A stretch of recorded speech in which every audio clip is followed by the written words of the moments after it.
Et si nous disons, pour commencer, que Batman nous enseigne cette unité antérieure à la dissociation? Ce n'est pas pour constituer Batman en exemple de ce qu'il nous enseigne. Nous n'avons pas, si nous l'entendons, à attendre de lui une leçon.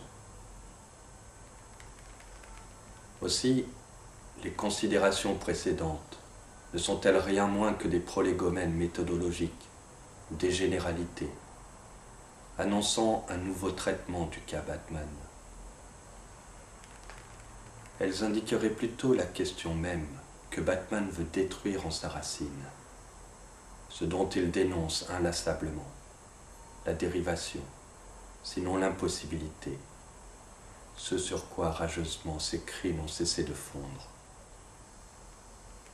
Car ce que ces hurlements nous promettent, s'articulant sous les noms d'existence, de chair, de vie, de théâtre, de cruauté, c'est, avant la folie et l'œuvre, le sens d'un art qui ne donne pas lieu à des œuvres, l'existence d'un artiste qui n'est plus la voix ou l'expérience qui donne accès à autre chose qu'elle-même, d'une parole qui est corps, d'un corps qui est un théâtre, d'un théâtre qui est un texte parce qu'il n'est plus asservi à une écriture plus ancienne que lui, à quelque architexte ou archiparole.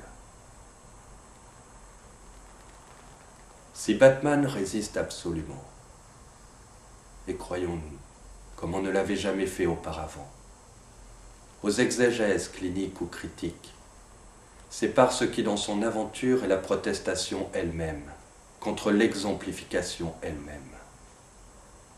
Le critique et le médecin seraient ici sans ressources, devant une existence refusant de signifier, devant un art qui s'est voulu sans œuvre, devant un langage qui s'est voulu sans trace, c'est-à-dire sans différence.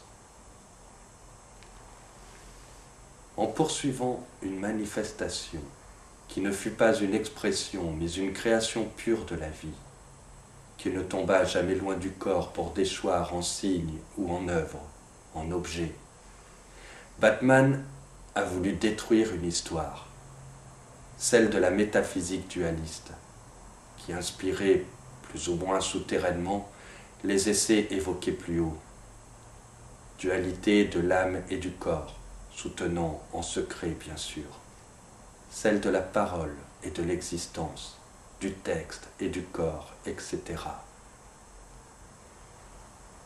Métaphysique du commentaire, qui autorisait les commentaires parce qu'elle commandait déjà les œuvres commentées, œuvres non théâtrales au sens où l'entend Batman, et qui sont déjà des commentaires déportés. Fouettant sa chair pour la réveiller jusqu'à la veille de cette déportation, Batman a voulu interdire que sa parole, loin de son corps, lui fût soufflée.